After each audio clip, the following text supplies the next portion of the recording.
Okay. Do you think women succeed more in social media businesses because they sell sex? Okay. That doesn't sound that bad, in my opinion. Yeah. You know what? I'm just gonna speak on my experience, right? I'm a DJ. That's where the Twin Flame DJ business comes from, the brand, right? With my business partner Akawile, right? So we are not the most comfortable with selling sex. Yeah. But many times, we've been questioning guys in the business, yo guys, can you put us on? Then when they check how we dress, we're not we dress, you see those tomboy kind of, but not too tomboy. It's for example, we can wear sweatpants and a crop top, just to balance it out, to make ourselves comfortable also. But many times we have been told, you guys have the bodies to show more.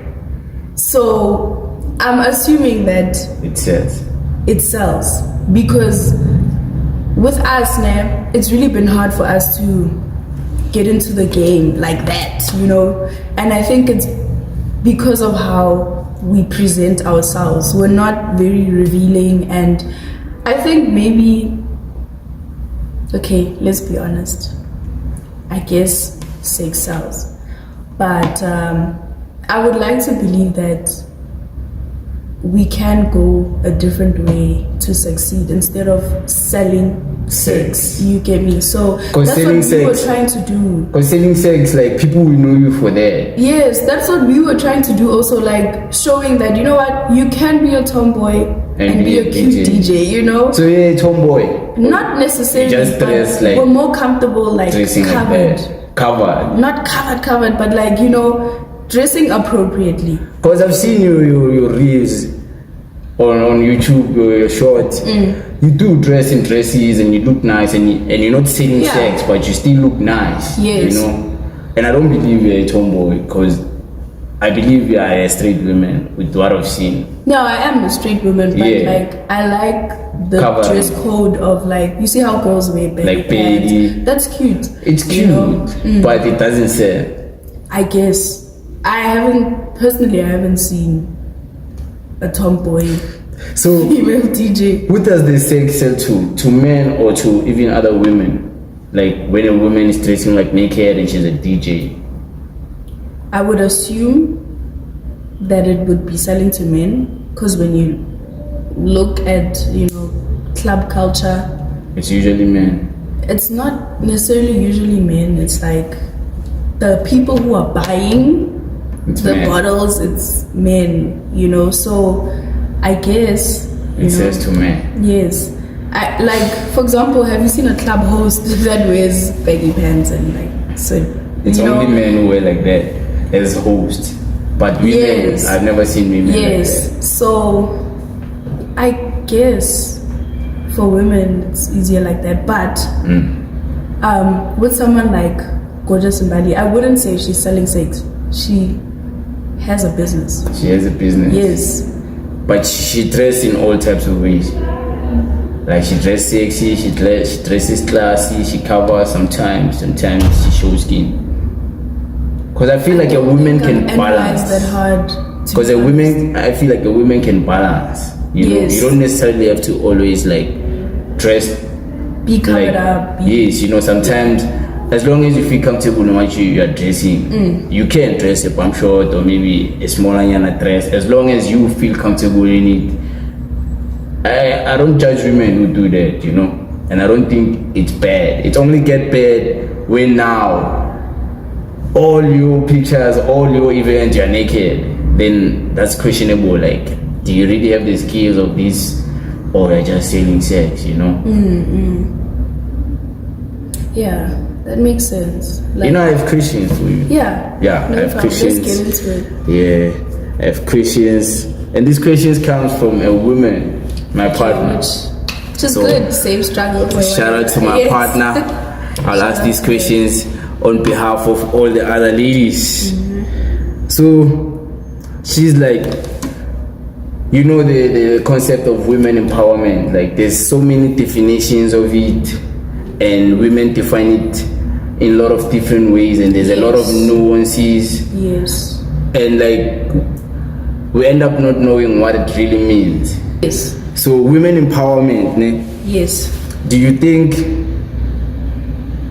women empowerment is just about like uplifting women to open businesses, uplifting women to be independent, or it's also about like allowing women who don't want to work, women who don't want like to do all those, you see, like everything women empowerment now is like you must be a boss, what you must always be a boss, like feminism. Mm-hmm. So do you think like women empowerment is just about that, or there's more to women empowerment?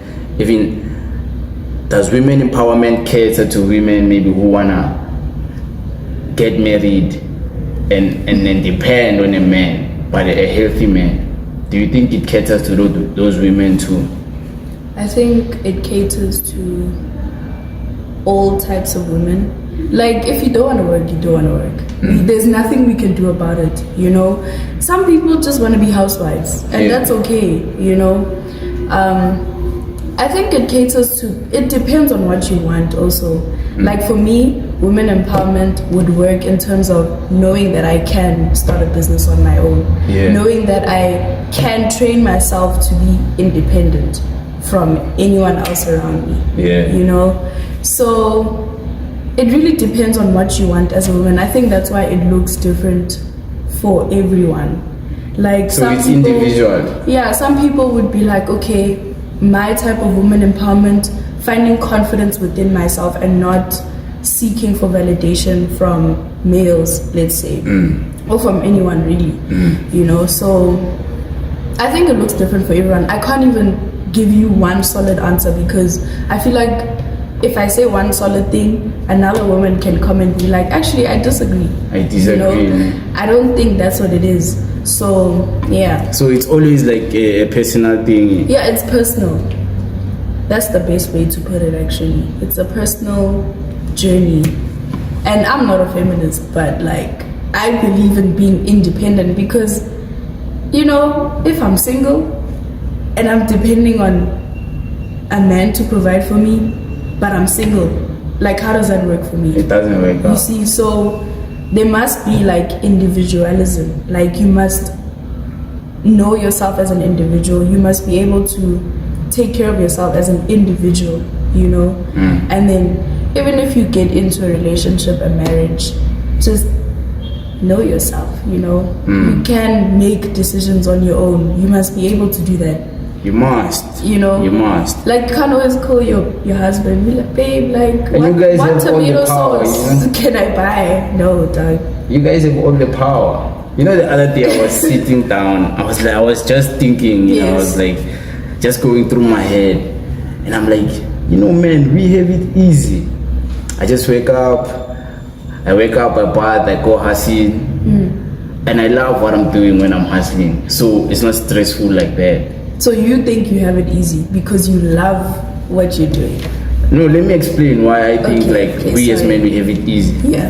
And then I come back home, I might want maybe like some sex, you know. And if she's willing to give it, she's in a good healthy space, she will give it. She has to cook, so that's on her. But I can cook too. But let's say I come late, she has to cook, the house has to be clean, the kids have to be taken care of. So I was thinking, damn, if I had to do what my partner does, I would kill myself. Because that's too much work for one person. And as men, like, we undermine that. Like, you know, sometimes I hear men, they be like, I just want a woman who's gonna clean, who's gonna cook, who's gonna take care of the kids. I'm like, do you know how much work that is? Like, that's too much work. And you, like, she won't just do that. She will need your emotional stability. She will need to fall on you. Yeah. And most of these guys, like, they overlook that part. It's like, I know, I have the money, I work. She has to do this. I'm like, look at all the rich people are getting divorced. Do you think women just want the money? All the rich people, there are women are divorcing them. They look sexy, they have athletic bodies, they have the money, they have nice jobs, but they're still getting divorced. What is the cause? Because they're not there for the woman. Yeah. So I'm like, you guys, you need to dig deep into this, because if you were a woman, you would kill yourself as a man, you know. So I think we have it easy. We have it easy as men. You know, I think the reason most guys overlook how hard it is to take care of a household like that is because our moms make it look easy. They don't cry in front of us. Yeah. Unless, you know, your firstborn daughter, you know what it is. You see it all. Yeah, you can see it all, you know. And at some point you kind of experience it because you feel like you have to take on that responsibility to help your parents. And sometimes, like in a single parent household, you're with your mom, you know, in most cases. Yeah. Not all cases. Some people are with their fathers. Yeah. But in terms of guys who think that it's easy, you know, we're most probably like raised by their moms. Their moms don't complain because, I mean, that's their kid. Yeah, that's their kid. You know, and yeah, sometimes it seems like it's easy. Guys want their moms in. But I feel like women understand how hard it is. Yeah. Like even like, let's say maybe you're a girl child in a singing mother household, you would understand because you'll get all the emotions that show from the mother that would let you know with them she really has it hard because these emotions she's giving on to me, they are heavy. Do you think, okay, it's somewhat related, like do you think it's harder for women to like start a business or start a hustle? Now I'm like thinking we were always trained to like take care of a household, not necessarily to like make the money, but things have changed nowadays. Things have changed, but I think do you think things have changed for the better though? Like women now they are more they are like hustling at the same rate as men. I think in that, okay, I'm just gonna speak for, not necessarily for everyone who grew up in a single parent household, but can you imagine a single parent household? The dad just got up and left, decided to leave, doesn't take care of the bills that need to be taken care of. Your mom can't work because of, you know, society saying women can't do this and that. Can you imagine what kind of household that would be? You know, if your mom can't get up and go do something to get food on the table, you know. So I think in that way, like things have changed for the better, so that in those situations they can fend for themselves and their children. They don't have to wait on a man. Yes, and also for young girls to know that they can stand on their own, because like it's not always that you have a man who will take care of you. You know, you just you need to be secure within yourself. You guys have it hard. I guess you have it hard, but I don't like to think of it that way because that discourages me. No, not in a negative way. Yes. You know? like just comparing the two genders. Yes. Because men like to say we have it hard, we get to hustle, but hustling is easy if you know how to hustle. But women were never taught. Yes. We are taught as young boys you have to be responsible. You have to be the. But you guys you were taught the other side. You know. Yes. So you having now to learn maybe at an older age, like at a later stage in life, be like, damn, I have to catch up to what these people have been taught, you know. So I think you guys have it hard and you guys deserve it. Now I see your point like of view. You deserve to have it hard. It feels like we need to catch up. Yeah. You know, and it doesn't have to be a negative thing, but like it must be empowering that you guys have it hard. You must get the empowerment from there. You know, like these guys they've been having it. You know, they've been at this. So let's show them we can do it too. Yeah, that actually makes sense. Yeah, so to the guys who are like, women are waking, but women waking is destroying everything. if women were not working now, women wouldn't be happy and men wouldn't be providing the happiness because men are lazy now. So women have to get it themselves. You guys have to get it, you know. That's why now there's a lot of women in business. You are entering business because you can't wait for a man who owns apps to marry exactly. you. You see, I started my first business in matric. It was just before prelim exams. I don't know if Shein was popular or not, but I was reselling their stuff basically in real life, and it seemed like no one actually knew that I was in real life. Yes, like by so you know what happened there? I went to my mom. I asked her for the startup cash. I didn't have money, you know. So as a good parent, she's like, you know what? Let me challenge you. Let me borrow you this money and see if you can pay me back. I was like, enough said, you know? Yeah. And I took that opportunity, you know, and I was able to pay back most of the money, not all of it, because, yeah, we'll get into that later. But I was in matric and I saw Shein. I was like, oh, they sell cheap things. I can stock stuff and like resell them at school or something, you know, or on Instagram. I started a page, got followers. People were DMing and asking, can you please sell them? Because doubling the prices was easy. I could even triple the prices and still make a lot of money. Because it was really, really cheap. And I was selling jewelry, you know, like I used to really be into zodiac signs. So I used to resell the necklaces. They were like 12 rand for 3 necklaces. So I would say, yeah, 80 rand. 80 rand. And they're like, under 100 rand. Let's buy. And they would buy it, you know. On a bad day, I would make maybe like 500 rand. On a bad day. On a bad day. On a bad day. You get me? So you were saving like every day. So unfortunately for me, I thought the money, you know, it felt like new money.